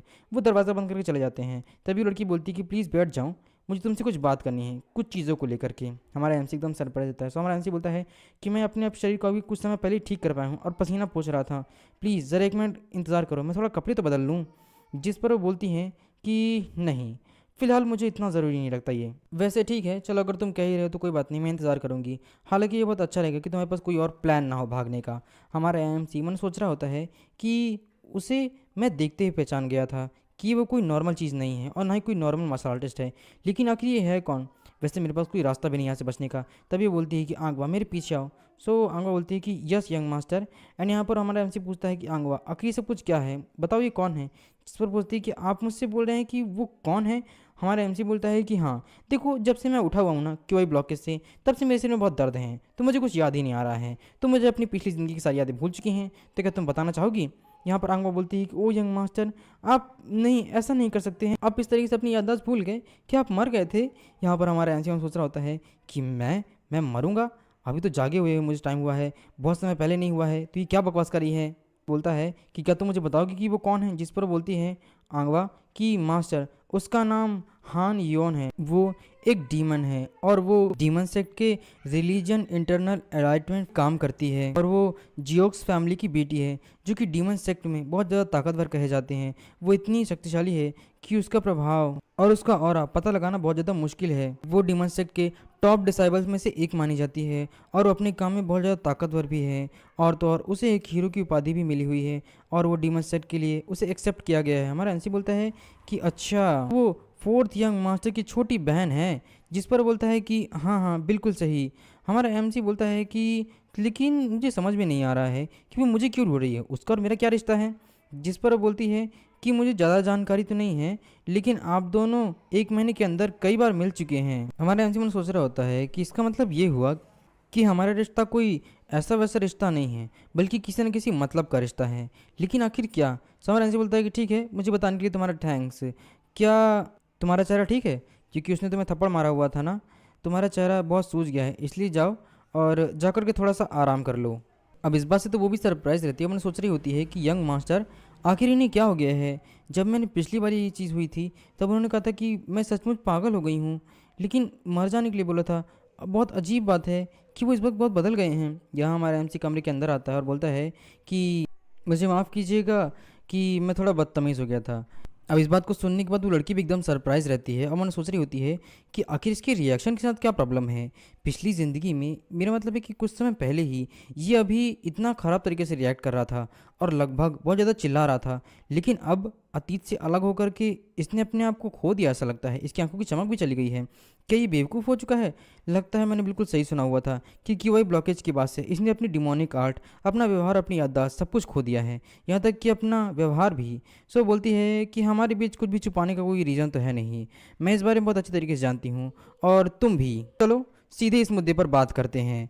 ये देखो, ये कॉन्ट्रैक्ट, ये हम दोनों की मोहर लगा हुआ कॉन्ट्रैक्ट है। तुम्हें याद तो है ना ये कॉन्ट्रैक्ट? हमने इस कॉन्ट्रैक्ट को साइन किया था और कॉन्ट्रैक्ट के अनुसार अगर हम दोनों में से कोई भी बिना किसी रीज़न के या किसी भी रीज़न की वजह से अपने कॉन्ट्रैक्ट को तोड़ता है तो हमें ये कॉन्ट्रैक्ट पूरी तरीके से बेकार करना पड़ेगा और ख़त्म करना पड़ेगा। हमारा एमसी एकदम सरप्राइज देता है। मन सोच रहा होता है कि कॉन्ट्रैक्ट ये किस तरह का कॉन्ट्रैक्ट है। यहाँ पर वो लड़की बोलती है कि जुर्माना 3 गुना कर दिया गया है। तुम्हें याद ही होगा कि हर्ब में जो तुमने मुझसे पैसे लेकर उधार किए थे और इन्वेस्ट किए थे, वो सारे के सारे पैसे ख़त्म हो चुके हैं और पूरा का पूरा इन्वेस्टमेंट भी बेकार हो चुका है। वो लगभग 1000 यांग के बराबर था और अगर बाकी सारी चीज़ों की बात की जाए और भी चीज़ों में जिसमें तुमने इन्वेस्ट किया और पैसा लिया है वो लगभग 2000 यांग के बराबर था। हालांकि मैं छोटी मोटी चीज़ों को इसमें नहीं जोड़ूंगी क्योंकि हम बहुत करीब हैं, तो चलो बाकी सारी चीज़ों को ज़रूर जोड़ सकते हैं। हमारा एमसी मन सोच रहा होता है क्या कि क्या है, हर्ब्स पर इन्वेस्ट किया था इसने, वो भी इससे पैसा लेकर के। आखिर हर्ब्स में मैंने क्या इन्वेस्ट किया था और मुझे इससे हर्ब्स में इन्वेस्ट करने के लिए और अपनी दवाओं के लिए पैसे उधार लेना पड़ा? आखिर ये कमीना बच्चा सोच क्या रहा था? यहाँ वो लड़की बोलती है कि वैसे अगर ब्याज और मूल जोड़ दिया जाए तो लगभग कुल 6000 यांग होता है। तो चलो एक काम करो, अभी सारे पैसे मुझे अभी दे दो, और अगर तुम्हें ये इतना मुश्किल लग रहा है और तुम्हारे पास पैसे नहीं हैं तो हम एक कॉन्ट्रैक्ट कर सकते हैं जिसमें लिखा होगा कि आखिर तुम मुझे कब पैसे लौटाने वाले हो। यहाँ हमारा एमसी मन में सोच रहा होता है कि आखिर ये कर क्या रहा है। ये बच्चा क्यूआई ब्लॉकेज के एक्सपीरियंस करने के बाद से यहाँ पर अभी सोकर उठा है और अब ये कॉन्ट्रैक्ट मुझे लग रहा है ये इन सब लोगों की चाल है। इन्होंने जानबूझ करके पहले क्यूआई को ब्लॉकेज करवाया और इन्होंने एक्सपीरियंस करवाया इस बच्चे को, और उसके बाद जब ये समझ गए कि ये काफ़ी ज़्यादा मुसीबत में है और अब दोबारा उठ गया है और यहाँ पर इसके पास ना पैसा है और ना इसके पास ताकत, इसलिए ये कॉन्ट्रैक्ट रद्द कर रहे हैं और अपना पैसा वापस चाहती है। ये सारी की सारी इसकी चाल है। ये बच्चा इस क्यूआई टेक्निक से अपने फेम को बढ़ाना चाहता था और तो और अपने रिस्पेक्ट के साथ अपनी संपत्ति बढ़ाना चाहता था, इसलिए इसने इन्वेस्ट किया, लेकिन सारा का सारा बेकार हो गया है। लेकिन मैं इस बात को भी नज़रअंदाज नहीं कर सकता हूँ कि ये बिस्तर में पड़ा हुआ था, और अगर मैं ये बात कहूँगा कि मैं बीमार था तो भी ये इस बात को नहीं मानने वाली है क्योंकि सारी की सारी इसी की चाल है। ये ऐसे बुरे काम कर रही है जो इसे नहीं करने चाहिए थे, लेकिन फिर भी मेरा कोई मतलब नहीं। तो वो बोलता है कि ठीक है, मैं इतना पैसा तुम्हारे लिए खर्च कर सकता हूँ और तुम्हें दे सकता हूँ। अब इस बात को सुनने के बाद तो वो भी एकदम सरप्राइज रहती है और बोलती है कि क्या, और मैंने सोच रही होती इतनी आसानी से कैसे मान गया।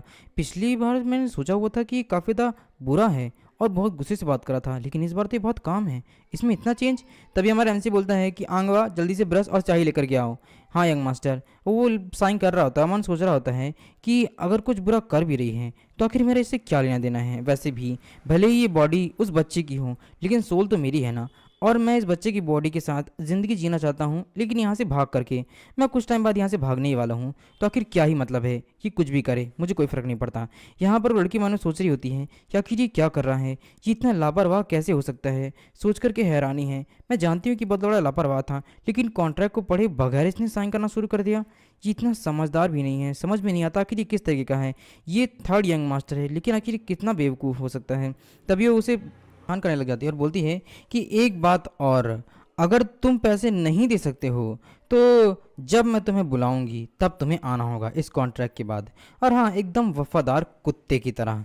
अब इस बात को सुनने के बाद तुम्हारा एमसी भी सरप्राइज रहता है। मैंने सोच रहा होता है कि ओ नो, पिछली ज़िंदगी में भी मैं बहुत बुरी तरीके से कुत्तों की तरह ज़िंदगी जिया हूँ, और अब जब मैं यहाँ से एक अच्छी ज़िंदगी जीना चाहता हूँ और मुझे दोबारा मौका मिला है तो ये मेरे साथ कुत्ते की तरह व्यवहार करेगी।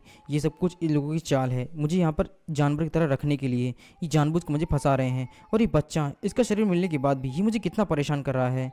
तभी वो बोलते हैं कि बस इतना ही, ये लो मैंने साइन कर दिया। सो बोलती है कि ठीक है, जब सारा पैसा मिल जाएगा तो ये कॉन्ट्रैक्ट ख़त्म हो जाएगा, ठीक है। तब तक हम एक दूसरे की रिस्पेक्ट करना होगा क्योंकि अब हम दोनों ठेकेदार हैं। यहाँ पर वो बड़ी डेवली स्माइल कर रही होती है। तो हमारा एनसी बोलता है कि रिस्पेक्ट, तुम इस बेकार कॉन्ट्रैक्ट को करने के बाद चाहती हो कि मैं तुमसे रिस्पेक्ट करूँ? तुम बहुत बेवकूफ़ हो। यहाँ पर बोलती है कि क्या मतलब है तुम्हारा? जिस पर बोलती है कि आंगवा बाहर जाओ और शाही गार्ड को लेकर के आओ। जिस पर बोलती है कि हाँ मास्टर। यहाँ पर लड़की बोलती है कि अचानक कमांडर गार्ड को क्यों बुला रहे हो तुम, ये क्या कर रहे हो? जिस पर हमारा एमसी बोलता है कि ज़रा उसे आने तो दो। तभी वहाँ पर गार्ड आता है और बोलता है कि मास्टर आपने मुझे बुलाया? हमारा एमसी बोलता है कि हाँ, तुम एक काम करो, गाड़ी तैयार करो क्योंकि मुझे कहीं जाना है। जिस पर गार्ड बोलता है कि मास्टर, लेकिन आपकी हालत इस समय इतनी अच्छी नहीं है कि आप जा सकें। हमारा एमसी बोलता है कि मैंने कहा है ना कि मैं जा रहा हूँ, और मैं किसी और के पास नहीं बल्कि डीमन लॉर्ड के पास जा रहा हूँ, क्योंकि मुझे उन्हें एक कॉन्ट्रैक्ट के बारे में बताना है। इसलिए जितना जल्दी हो सके गाड़ी तैयार करो और महल में ही संदेश भिजवाओ। ये सुनने के बाद वो भी सरप्राइज रहती लड़की। एंड यहाँ पर हमारा एमसी बोल रहा होता है कि उनसे कहो कि उनका थर्ड डिसाइबल यानी कि थर्ड यंग मास्टर आ रहा है उनसे मिलने के लिए, जितना जल्दी हो सके गाड़ी तैयार करो। जिस पर वो बोलता है कि मैं समझ गया यंग मास्टर, लेकिन क्या अभी आप डीमन लॉर्ड से मिलना चाहते हैं, मैं उन्हें संदेश भिजवाऊँ? जिस पर हमारा एमसी बोलता है कि हाँ, अनुमति मिलते ही गाड़ी तैयार कर देना। जिस पर वो हाँ बोल देता है। यहाँ पर लड़की बोलती है कि अरे तुम ये कर क्या रहे हो, तुम यंग मास्टर को अपने कॉन्ट्रैक्ट के लिए रिस्पेक्ट रखनी चाहिए, तुम इस तरीके से डीमन लॉर्ड को कैसे बता सकते हो इस बारे में? जिस पर हमारा एमसी बोलता है कि तुम क्या चाहती हो, और वैसे तुम भी जानती हो कि ये कॉन्ट्रैक्ट इनलीगल है और तुम्हें तो मुझे जवाब देना चाहिए। फिर भी मैं ये डीमन लॉर्ड के पास लेके जा रहा हूँ और उनसे ही बात पूछूंगा कि क्या ये कॉन्ट्रैक्ट लीगल है या फिर नहीं है। ये सुनने के बाद एकदम सरप्राइज रहती है और बोलती है कि तुम आखिर ये कर क्या रहे हो, हम एक साथ मर जाएंगे अगर ये सब कुछ हुआ तो। तुम्हें मालूम भी ना कि अगर डीमन लॉर्ड की बात पता चली तो वो बिल्कुल सुनना बर्दाश्त नहीं करेंगे और तुम्हें मार डालेंगे। जिस पर हमारा एनसी बोलता है कि हाँ, पर मुझे इससे कोई प्रॉब्लम नहीं है। क्यों, तुम्हें इससे इतनी प्रॉब्लम है? जिस पर वो बोलती है कि तुम ये क्या बकवास कर रहे हो, अगर तुम्हें पता है वैली डीमन को पता चल गया तो कितना गुस्सा करेंगे, हमारा कॉन्ट्रैक्ट बिल्कुल भी सुरक्षित नहीं रहेगा, इसके साथ साथ हम भी मारे जाएंगे।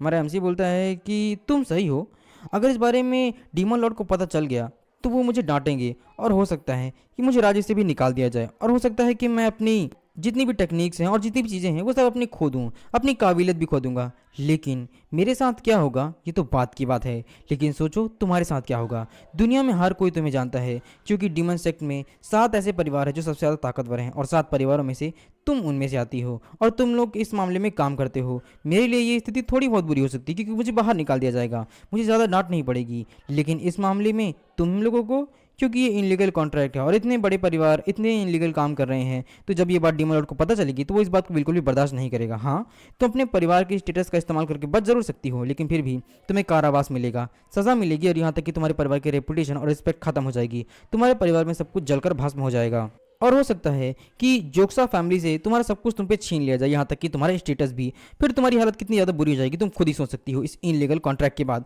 बेचारी के पसीने पसीने छूट रहे होते हैं और मन सोच रही थी, ओह नो, अगर डीमन लॉर्ड की बात पता चल गई है तो मैं मर जाऊंगी, मेरा फैमिली स्टेटस और सब कुछ खत्म हो जाएगा, ये कॉन्ट्रैक्ट यहाँ ये पैसे छोड़ने होंगे। वाराणसी बोलता है ठीक है तो मैं चलता हूँ, मैं जाने का समय हो गया है। तभी बोलती कि एक मिनट रुक जाओ, तुम क्या कर रहे हो, क्या तुम सबसे टॉप क्लास के डीमन लॉर्ड नहीं बनना चाहते हो, वो भी आखिरी डीमन लॉर्ड? वाराणसी बोलता है कि क्या टॉप क्लास का डीमन लॉर्ड, एक लीडर, ये बहुत रिडिकुलस है, मैं ऐसा कुछ नहीं करना चाहता हूँ। और वैसे भी तुम जानती हो ना कि मेरे पास ऐसा कोई भी मौका नहीं है, क्योंकि वैसे भी मैं अपनी कोई ब्लॉकेज की वजह से काफ़ी ज़्यादा तकलीफ में हूँ, मेरे शरीर की हालत भी इतनी अच्छी नहीं है, और ना ही अब मेरे पास पैसा है, तो फिर मैं ऐसा बन ही कर सकता हूँ। चलो तब हम जाकर के डीमन लॉर्ड से मिलते हैं, इस कॉन्ट्रैक्ट के बारे में बताते हैं। यहाँ वो बोलती है कि एक मिनट रुक जाओ, तुम आखिर करना क्या चाहते हो? हमारा एनसी बोलता है कि तुम आखिर किस बारे में बात कर रही हो? जिस पर लड़की बोलती है कि मुझे आखिर क्या करना चाहिए तुम बताओ। ये सुनने के बाद हमारा एमसी बोलता है कि ओह, यहाँ पर लड़की बोलती है ब्लश करते हुए कि तुम डीमन लॉर्ड के पास मत जाओ, तुम जो चाहते हो मैं करने के लिए तैयार हूँ, ये कॉन्ट्रैक्ट इनलीगल है, रुक जाओ। हमारा एमसी बोलता है ठीक है तो लो और इस कॉन्ट्रैक्ट को अपने हाथ से फाड़ो, चलो। और आज के बाद से ये कॉन्ट्रैक्ट खत्म होता है, और ना ही तुम मुझे कोई कुत्ता बनाओगी ना मैं तुम्हें। सीन शिफ्ट होता है और हमें दिखाया जाता है हमारे एमसी को, जहाँ पर कुछ लोगों को मार चुका होता है, और वही फ्लैशबैक उसे याद आ रहा होता है, जहाँ पर बोल रहा होता है हाँ जिन, तुम इस ज़िंदगी से थक नहीं गए हो क्या? क्या तुम यहाँ से निकलना नहीं चाहते हो? क्या तुम यहाँ से जा करके एक गांव में जा करके हरियाली खुशबू जैसी गंध नहीं पाना चाहते हो, एक परिवार नहीं बनाना चाहते हो? यहाँ पर सारी की सारी बातें हमारे एमसी को फ्लैशबैक याद आ रहा होता है, जहाँ पर हमारे एमसी ने बेवजह कुछ लोगों की जान ले ली होती है, और कुछ बच्चे और परिवारों की भी। वो बोल रहा होता है ये सब कुछ क्या है? यहाँ पे एक आदमी बोल रहा होता है कि हमने जितने भी लोग थे उन सबको चुन चुन कर मार डाला है, यहाँ पे एक चींटी भी नहीं बची है। हमारे एमसी बोलता है उन्होंने हेवनली अलायंस को धोखा दिया है और ये एक देशद्रोह है, वहाँ कोई नहीं बचना चाहिए, इसलिए आसपास की जितनी भी आबादी है खोजो और उन सबको ख़त्म कर दो। तभी वहाँ किसी की आवाज़ आती है कि एक मिनट रुक जाओ। हमारा एमसी एकदम सरप्राइज रहता है और उस बच्चे के हाथ में देखता है तो वही पंछी होता है जो उसके दोस्त ने बनाया हुआ होता है। दरअसल ये उसी के दोस्त का परिवार होता है जो चोरी छुपे वो अपना परिवार बना चुका होता है, हमारे एमसी को बताए बगैर, और यहाँ तक कि हेवनली अलायंस को बताए बगैर। हेवनली अलायंस में रहने वाला कोई भी व्यक्ति अपनी इच्छा अनुसार कभी भी ना तो परिवार बना सकता है और ना ही किसी के साथ रह सकता है, वो सिर्फ उनका एक कुत्ता है जो उनके लिए लड़ते लड़ते मर जाएगा और कुछ भी नहीं। यहाँ हमारा एमसी उसे देख रहा था, वो एकदम सरप्राइज रहता है, वो कुछ और नहीं बल्कि उसके दोस्त का होता है। तब उसे याद आता है, तो एकदम सरप्राइज रहता है कि किसी आवाज़ किसी सुनाई देती कि एक मिनट हट जाओ यहाँ पर। सामने से एक बंदा यानी किसी का दोस्त सब कुछ काटते मारते आ रहा होता है, और यहाँ पे हमारा एमसी देख रहा होता है। यहाँ पे वो दोस्त उसकी तेज़ी से आगे बढ़ रहा होता है और हमारे एमसी पर अटैक करता है, और उसके मुंह पर एक स्क्रैच लग जाता है, उसके हमारे एमसी की तलवार टूट जाती है। वो आगे बढ़ता है, हमारा एमसी एकदम सरप्राइज रहता है और अपने बच्चों को देख रहा होता है वो, और रो रहा होता है। हमारा एमसी बोल रहा होता है कि एक मिनट प्लीज़ मेरी बात सुनो, मुझे नहीं पता था, हमें बताया गया था कि ये हमारा कर्तव्य है। हैवेली अलायंस को जिस किसी ने भी धोखा दिया है, विश्वासघात किया है, वो देशद्रोही है, इसलिए हमने उसे सज़ा दी। यहाँ पर जितने भी परिवार थे हमने उन्हें मार डाला। मैं नहीं जानता था कि तुम्हारा परिवार है, प्लीज़ एक मिनट के लिए, मैं सचमुच में नहीं जानता था। यहाँ पर वो जोर जोर से रो रो कर चिल्ला रहा होता है और बोल रहा होता है तुम लोगों ने मार डाला, आखिर क्यों? तुम लोग बेवजह अपनी नौकरी के चक्कर में इतने सारे मासूमों की जान क्यों ले रहे हो? आखिर इन लोगों ने तुम्हारा क्या बिगाड़ा है? किस तरीके से तुम लोग इसकी जान ले सकते हो? यहाँ पर हैवेली अलायंस के लोगों ने उसके दोस्त की भी जान ले ली होती है, एंड यहाँ वो बद्दुआ दे रहा होता है कि तुम हर दिन हत्या करते हो, बेवजह लोगों को मार डाला। चुन हाजिन, तुम जिंदगी के बारे में क्या सोचते हो? कुछ भी नहीं। वो ब्लड पेस्टिसाइड, उसने उसे धोखा देने की वजह से उसकी जान ले ली होती है। यहाँ पे वो बोले जा रहा होता है मैं तुम्हें बद्दुआ देता हूँ, तुम एक हत्यारा हो, क्या तुम हत्यारे की तरह ज़िंदगी जीना चाहते हो? तुमने सब कुछ खत्म कर दिया। मैं तुम्हें श्राप देता हूँ कि हेवन भी तुम्हें माफ़ नहीं करेगा, तुम जीते जी नरक में जाओगे, यहाँ तक कि तुम मरने के बाद भी सुकून नहीं पाओगे, जाओ यहाँ से। यहाँ पर हमारे एमसी को सारा का सारा फ्लैशबैक याद आ रहा होता है कि किस तरीके से उसकी पिछली ज़िंदगी में क्या क्या हुआ, कितने लोगों की उसने जान ली, और अब वो दोबारा ये सब कुछ नहीं चाहता है, इसीलिए वो अपने से बड़ों का साथ लेना चाहता है। सो वो बोल रहा होता है कि मैंने पिछली बार जो हत्या की है, इस बार मैं वो सब कुछ नहीं होने देना चाहता हूँ। यहाँ पर हमें हैवेली अलायंस का यानी कि राइटियस सेक्ट के नाम पर हो रहे गलत काम के बारे में पता चलता है, एंड यहाँ सीन शिफ्ट होता है यहाँ पर हैवेली डीमन के रूम की तरफ, जहाँ पर उसकी शेविंग और कटाई छटाई हो रही होती है, उसे कपड़े पहनाए जा रहे होते हैं, वो तैयार हो रहा होता है। यहाँ उसका गार्ड बोल रहा होता है कि मास्टर, मैंने आपका काम कर दिया है और आपने जो कहा था वो पूरा हो गया है। यहाँ पर हमारा हेवनली डीमन अपना शराब उठाता है और बोलता है कि तो तुम मुझसे कह रहे हो कि थर्ड यंग मास्टर ने मुझसे मिलने के लिए रिक्वेस्ट की है, ठीक है, मैं उससे मिलने के लिए तैयार हूँ। तुम एक काम करो, उसे गाड़ी भिजवा दो और उससे कहो कि जितना जल्दी हो सके मुझसे महल में मिलने के लिए आए। और हाँ, ध्यान रहे कि कुछ गड़बड़ नहीं होनी चाहिए इस मामले में, और ना ही किसी को पता चलना चाहिए। जिस पर वो बोलता है कि ठीक है मास्टर। यहाँ पे वो बोलता है कि और हाँ, एक बात और चाहिए गार्ड। Yes master. वो शराब पीते हुए बोल रहा होता है कि अब कान खोल कर सुनो, मैं तुमसे एक ऐसी बात कहना चाहता हूँ जो बहुत ज़रूरी है। जितना जल्दी हो सके जस्टिस पवेलियन को तैयार करो, क्योंकि मैं उससे वहाँ पर मिलना चाहता हूँ। अब जस्टिस पवेलियन का नाम सुनकर वो एकदम सरप्राइज रहता है। मन सोच रहा होता है कि जस्टिस पवेलियन, लेकिन क्यों? वो महल में मिलना चाहते थे ना।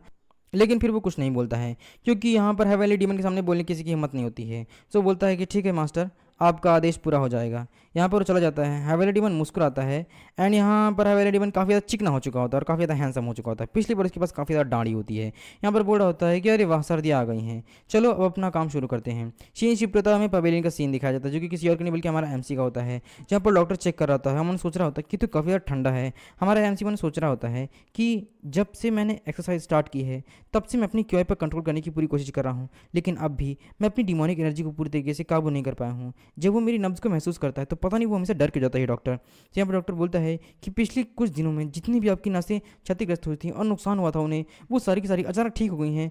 सिर्फ यही नहीं, नसें ही ठीक नहीं हुई हैं, बल्कि जड़ी बूटियों से और एक्यूपंक्चर की सहायता से आपको काफ़ी ज़्यादा रिलीफ भी मिली हुई है। आपका शरीर पहले के मुकाबले काफ़ी ठीक हो गया है मास्टर, मैं बहुत सरप्राइज हूँ। उसके पसीने पसीने आ रहे होते हैं, क्योंकि ये वही डॉक्टर होता है जो कि फोर्थ यंग मास्टर यानी कि हान के लिए काम करता है, यानी कि हमारे एमसी को जहर देने वाला ये डॉक्टर ही है। अब हमारा एमसी इस तरीके से ठीक हो रहा है, इसलिए वो काफ़ी ज़्यादा सरप्राइज है। हमारे एमसी मन सोच रहा होता है कि आखिर उसकी इस नज़र के साथ क्या प्रॉब्लम है, वो हमेशा मुझे इस तरीके से क्यों दिखता रहता है, जितना मैं ठीक हो रहा हूँ वो उतना ज़्यादा सरप्राइज हो रहा है। सो वो सर झुकाते हुए बोलता है कि मुझे माफ़ कर दीजिएगा मास्टर, वो आपको ज़्यादा जल्दी से रिकवर हो रहे हैं, इसलिए मैं काफ़ी ज़्यादा हैरान हूँ। और वो काफ़ी ज़्यादा परेशान हो रहा होता है। मन सोच रहा होता है ये इतना जल्दी जल्दी रिकवर कैसे हो रहे हैं, ना तो जहर का असर हो ना किसी और चीज़ का, यहाँ तक कि जड़ी बूटी और एक्यूपंक्चर भी काम नहीं कर रहा। सो वो बोल रहा होता है कि मेरा मानना है कि आपके उपचार के लिए अब एक्यूपंक्चर की ज़रूरत नहीं है, इसकी बजाय हम आपके लिए भरपूर पोषक तत्व और औषधियों का इस्तेमाल करेंगे, जिससे कि आप जल्दी से रिकवर हो सकें। तभी हमारा एमसी बोलता है कि ठीक है, लेकिन मैं एक बात के बारे में जानना चाहता हूँ। जिस पर पूछता है कि हाँ यंग मास्टर। जिस पर हमारा एमसी बोलते हैं कि एक बात बताओ, टॉप क्लास का हर्ब क्या होता है, और इसके बारे में मैंने सुना हुआ है कि ये है मेडिसन काफ़ी ज़्यादा अच्छी है। अब इस बात को सुनने का वो भी सरप्राइज रहता है, एंड यहाँ पे वो बताता है कि जिस आप टॉप क्लास के हर्ब की बात कर रहे हैं वो डीमन सेट की सबसे अच्छी हर्ब कहली जाती है, जहाँ पर हम कई सारी जड़ी बूटियों का इस्तेमाल करते हैं, और यहाँ तक कि किसी भी इंसान की जो क्यूआई है उसे ठीक करने और उसे रिकवर करने में भी काफ़ी कारगर होती हैं। इसे काफ़ी ख़ास तरह से बनाया जाता है। इसे तैयार करने के लिए काफ़ी ज़्यादा एक्सपर्ट जो कारीगर होते हैं उनका इस्तेमाल किया जाता है और इसे हाथों से तैयार किया जाता है, इसीलिए ये बहुत अच्छी होती है। उसके बाद हम आप सब लोगों को परसते हैं। यहाँ पर हमारा एनसी बोलता है कि अच्छा ऐसा है। अब मन सोच रहा होता है कि इस हर्ब की और इस दवाई की मुझे ज़रूरत है, क्योंकि मुझे अपनी क्यूआई को एक्यूमुलेट करना है। मुझे अपने अंदर की एनर्जी को वापस से ठीक करके रिकवर करना है, चाहे कुछ भी कहा जाए इस दवा को, लेकिन मुझे इसकी ज़रूरत है। अगर ये हर्ब मुझे मिल जाती है तो मैं बहुत जल्दी ठीक हो जाऊंगा। सो ये बोलता है डॉक्टर कि ठीक है, मैं 2 दिन में वापस आऊँगा मास्टर, मुझे उम्मीद है कि आप जल्द ही ठीक हो जाएंगे। और यहाँ पर हमारा इसी मन में सोच रहा होता है, मुझे लगता है कि जितना जल्दी हो सके मुझे अपनी क्यूआई और अपनी मेडिटेशन को मजबूत करना होगा, क्योंकि उसमें ना कुछ तो गड़बड़ हो चुकी है। यहाँ पे हमारा एमसी अपना पवेलियन में बैठा हुआ होता है और बोल रहा होता है कि कैसा अजीब सी जगह है, यहाँ पर से निकलना इतना आसान नहीं है। वो बाहर देख रहा होता है, मन सोच रहा होता है कि हैवेली डीमन से मुझे मिलने जाने वाला था। मुझे लगता है कि आखिरकार मैं उससे मिलने ही वाला हूँ, लेकिन मुझे सरप्राइज़ हुआ कि आखिर किस तरह का व्यक्ति होगा। मैंने सुना हुआ है कि पूरे मुरीम में उसके बराबर ताकतवर दूसरा कोई नहीं है, और हैवेली डीमन, मैं उसके बारे में जानने के लिए एक्साइटेड हूँ, लेकिन उसके बारे में जानने के लिए कोई और एक्साइटेड नहीं है, क्योंकि वो बहुत ताकतवर है। सुना हुआ है कि दुनिया में और आकाश में सबसे ज़्यादा ताकतवर और उसमें ज़्यादा ताकतवर दुनिया में और कोई भी नहीं है। आज तक उसने अपनी पूरी ताकत का कभी भी इस्तेमाल नहीं किया। अगर वो कभी भी अपनी शक्ति के सामने आता है या फिर अस्तित्व में आता है तो पूरे के पूरे मुरीम में हलचल मच जाती है। हालांकि आज तक माना जाता है कि उसने कभी भी अपनी पूरी ताकत का इस्तेमाल नहीं किया है। पता नहीं वो कितना ज़्यादा ताकतवर होगा, अभी उससे मिलना खतरनाक हो सकता है। लेकिन अगर मैं डीमन सेट के बारे में बात करूँ तो मैं ज़्यादा नहीं जानता हूँ, क्योंकि मैं सिर्फ एक हत्यारा था। मुझे हर बात चीज़ के लिए सतर्क रहने की ज़रूरत है। उसे याद आ रहा होता है उस लड़की के बारे में भी, जो बोल रही होती है कि प्लीज़ मुझे माफ़ कर दो, मैंने डीमन सेट के एक महान व्यक्ति के बारे में इस तरीके की घटिया हरकत की, प्लीज़ मुझे माफ़ कर दो। यहाँ पे हमारा एमसी खिसिया रहा था। मैंने सोच रहा था कि वो गंदी लड़की कहीं की, मैं इस बात को बिल्कुल भी बर्दाश्त नहीं कर सकता हूँ कि यहाँ पर दूसरा जन्म लेने के बाद भी वो मुझे कुत्ता बनाना चाहती थी एक प्लान के तहत। सचमुच में वो बहुत घटिया है। अगर मैं इसके बारे में सोचता हूँ तो मुझे बहुत ज़्यादा गुस्सा आता है कि कितनी घटिया लड़की है। वो अपने बाल पकड़ के खींचने लग जाता है और बोलता है कि उफ, काश मैं उस हांग को ख़त्म कर सकता, और उसके परिवार की वो बेटी, मैं उसके चेहरे पर थूकना चाहता हूँ। कितना ज़्यादा घटिया लड़की थी वो। तभी उससे पीछे से कोई बोलता है कि यंग मास्टर, महल से कांटेक्ट आया हुआ है। तो ये कोई और नहीं थी बल्कि आंगा होती है, जो कि बोल रही होती है कि गाड़ी तैयार है, चलिए हम महल के लिए चलते हैं। यहाँ पे हमारा एम मन सोच रहा होता है कि चलो, अब इस तरीके से चीज़ें बदल गई हैं, मुझे सीधा अब उसका सामना करना होगा। जिस बात का डर था अब वो चीज़ हो रही है। यहाँ पे दरवाज़ा खोलता है और बाहर जाता है। सीन शिफ्ट होता है और वो यहाँ पर पहुँच भी जाता है। एंड यहाँ पर एक गार्ड बोल रहा होता है कि मास्टर, आपको इसी समय जस्टिस पवेलियन जाना होगा, वहाँ आपको जाने के लिए ये गार्ड आपको छोड़ देगा, आप इसे फॉलो कीजिए। यहाँ पे हमारा एमसी जा रहा होता है पहाड़ियों को चढ़ते हुए, और बड़ी ही ऊंची पहाड़ी होती है। हमारा एमसी मन सोच रहा होता है कि बाप रे, इतनी ऊंची पहाड़ी में वो रहता है, और जस्टिस पवेलियन यहाँ कहाँ होगा? जस्टिस पवेलियन ये आखिर है क्या चीज़? यहाँ पर ऊंची चोटी पर एक छोटा सा पवेलियन दिखाया जाता है, जो कि पहाड़ के बहुत ज़्यादा ऊपर होता है। एंड यहाँ पर हैवेली डीमन अपना शराब पी रहा होता है और बोल रहा होता है, आजकल शराब का स्वाद कितना ख़राब हो गया है, पता नहीं वो यहाँ आ भी पाएगा या फिर नहीं आ पाएगा। यहाँ पे वो दोनों चढ़ रहे होते हैं। हमारा एमसी चारों तरफ देख रहा होता है, जहाँ गार्ड ही गार्ड होते हैं जो कि सुरक्षा के लिए खड़े होते हैं, और गलती से भी गलती की तो जान चली जाएगी। तो हमारा एमसी सोच रहा होता है कि ये डीमन सेक्ट का मेन हॉल है, लेकिन समझ में नहीं आ रहा ये किस तरह का है। पहाड़ी को काट कर बनाया गया है, यहाँ बहुत सारे गार्ड हैं। अगर मुझे ये उस समय की याद दिलाता है जब कभी भी मैं हैवेली अलायंस में रहा करता था, और अगर मैंने एक गलती की तो मैं फंस जाऊंगा। यहाँ पर बहुत ही हाई लेवल के मार्शल आर्टिस्ट उसकी सुरक्षा के लिए बैठे हुए हैं। इस जगह की अगर मैं बात करूँ तो अगर एक भी गड़बड़ की तो ऐसा लगता है जैसे कि मैं ड्रैगन के पूल के अंदर हूँ, जहाँ पर मैंने अगर गलती की तो मैं मारा जाने वाला हूँ, बहुत ही बुरी मौत मारूंगा। यहाँ पर मुझे चुपचाप अच्छे से काम करना होगा। यहाँ पर वो लोग गेट के पास पहुँच जाते हैं। तो यहाँ हमारा एनसी सोच रहा होता है कि क्या ये है जस्टिस पवेलियन, लेकिन ये तो कोई पवेलियन नहीं लग रहा है, ये किस तरह की जगह है आखिर। दरवाज़ा खुलता है। हमारा एनसी सोच रहा होता है नहीं, मुझे सरप्राइज़ नहीं होना चाहिए, मुझे इन्हें ऐसे ही दिखाना होगा जैसे कि मैं यहाँ पर नया नहीं हूँ, बल्कि मैं तो यहाँ पर कब से आ रहा हूँ, क्योंकि मैं यहाँ पर थर्ड यंग मास्टर हूँ। मुझे सोचना होगा और सरप्राइज़ नहीं होना चाहिए। मेरा हर एक कदम ज़िंदगी और मौत का डिसीजन है। यहाँ पर वो बोल रहा होता है सर्वेंट की प्लीज़ अंदर जाइए। हमारा एमसी अंदर जा रहा होता है और मन सोच रहा होता है कि फाइनली जितना जल्दी हो सके मुझे फोकस करना होगा और आगे बढ़ना होगा, क्योंकि इस समय मैं हैवेली डीमन से मिलने वाला हूँ। लेकिन देखकर सरप्राइज़ रहता है, क्योंकि पहाड़ी के अंदर और भी ऊंचे ऊंचे पहाड़ होते हैं और बहुत ही खूबसूरत होता है, मानो जैसे जन्नत हो। अब उसे देख कर तो हमारा एमसी एकदम सरप्राइज रहता है। एंड यहाँ पर बोल रहा होता है कि क्या मैंने कुछ सपना देखा है? मैं सर्दियाँ बाहर हैं, लेकिन यहाँ पर तो पूरा पूरा बसंत के मौसम है, चिड़िया चहचहा रही हैं, चारों तरफ हरियाली है। स्वाभाविक रूप से मैं ज़रूर कोई सपना देख रहा हूँ। क्या क्या ये एल्यूज़न है? क्या ये ब्लड डीमन आर्ट है? आखिर ये है क्या चीज़? सचमुच में ये बहुत खूबसूरत जगह है। मैं जब कभी भी सपना देखा करता था आज़ादी की, तो मैं ऐसी जगह पर रिटायर होकर जाना चाहता था। मैं अगर सोचूं तो ये सर्दियों का मौसम बाहर है, लेकिन अंदर बसंत का मौसम है। जब कभी मैं सोचता हूँ तो रिटायर होकर के मैं हमेशा हरियाली और सुंदरता की जगह पर ही बैठना चाहता हूँ। ये मेरा सपना है। ये कितना खूबसूरत है। वो आसपास की चीज़ों को छूकर देख रहा होता है और बोल रहा होता है कि आखिर ये किस तरह का एल्यूजन है, बिल्कुल असली लगता है। तभी वहाँ पर हैवेली डीमन बोलता है कि इस तरफ आओ। यहाँ पे हमारा एमसी एकदम सरप्राइज होता है, बोलता है कि ओ नो, कौन है, मुझे डरा दिया। तभी वो पीछे देखता है तो वहाँ एक पवेलियन होता है जहाँ पर हैवेली डीमन अपना शराब पी रहा होता है। हमारा एमसी वन सोच रहा होता है कि ये क्या है, ये पवेलियन यहाँ कब आया। जी। और आखिर वहाँ पर वो व्यक्ति, क्या वो हैवेली डीमन है। हमारा एमसी आगे बढ़े जा रहा होता है एंड हमारे एमसी के साथ बहुत ही अजीब चीज़ हो रही होती है, जहाँ जैसे जैसे हमारा एमसी आगे बढ़ रहा होता है घास में फूल खिल रहे होते हैं और उसके बाद फूल मुरझा भी जा रहे होते हैं। हमारा एमसी वन सोच रहा होता है मैं आगे बढ़ता ही जा रहा हूँ, लेकिन यहाँ पर बहुत अजीब चीज़ है। यहाँ का ऑरा बहुत अलग है और मानो ऐसा लगा जैसे कि मैं उसकी तरफ खींचा चला जा रहा हूँ। आखिर ये किस तरह की एनर्जी है। यहाँ पर हमारा एमसी जहाँ जहाँ कदम रख रहा होता है वहाँ तो घास मुरझाई जा रही होती है। पता नहीं किस तरह का चमत्कार है। यहाँ पे हमारा एमसी वन सोचे जा रहा होता है आगे जाते हुए कि एक कदम जो कि मेरी ज़िंदगी की तरफ है और दूसरा कदम मेरी मौत की तरफ। ये काफ़ी इंटरेस्टिंग है। मुझे जितना जल्दी हो सके संभाल कर कदम रखना होगा। अगर मैंने एक भी गलती की तो हैवेली डीमन आज मुझे मार ही डालेगा। वैसे मैं सोचूं तो मैं उसका थर्ड डिसाइबल हूँ और थर्ड यंग मास्टर भी हूँ, तो मुझे इतना जल्दी तो मौत नहीं आएगी, है ना। यहाँ पे हमारा इंसान सोचा रहा होता है कि मैंने पिछली ज़िंदगी में किलिंग किंग के रूप में काम की है, और अगर मुझे बात करूँ तो मैं रिटायरमेंट चाहता था, यहाँ से आज़ादी चाहता था। लेकिन मेरे लिए मुश्किलें और बढ़ रही हैं। ये जगह मुझे साफ समझ में आ रहा है पिछली ज़िंदगी के अनुभव के हिसाब से कि ये काफ़ी खतरनाक जगह है। ऐसा लग रहा है जैसे मैं पीछे लौट भी नहीं सकता हूँ। लेकिन अगर मुझे डीमन सेक्स से निकलना है तो मुझे हेवनली डीमन का सामना करना ही होगा। वो सीढ़ियाँ चढ़ रहा होता है और सोच रहा होता है कि मुझे हेवनली डीमन से मिलना होगा। पता नहीं ये एक ही बात बार बार क्यों बोल रहा है, समझ में नहीं आता इसका। खैर क्या कर सकते हैं, आगे बढ़ते हैं। मन में सोचा जा रहा होता है कि हेवनली डीमन ने अब तक जितने भी लोगों को बुलाया है मैं उनमें से 9वां हूँ, 9 great sect heavenly young master. यहाँ पे हमारा एमसी एकदम सामने आकर के उसके खड़ा हो जाता है एंड यहाँ पे हेवनली डीमन को देख रहा होता है। मन सोच रहा होता है कि हेवनली डीमन ली चियोंगसा सबसे ज़्यादा ताकतवर व्यक्ति। यहाँ पे हमारे हैवेली डीमन का नाम ली चियोंगसा है। हमारा एमसी देख रहा होता है, हैवेली डीमन भी हमारे एमसी को देख रहा होता है। यहाँ बाहर का सीन दिखाया जाता है जहाँ पर गार्ड बोल रहे होते हैं कि फाइनली वो अंदर चला गया, पता नहीं अब क्या होने वाला है, वो जिंदा लौट कर आएगा या फिर नहीं आएगा।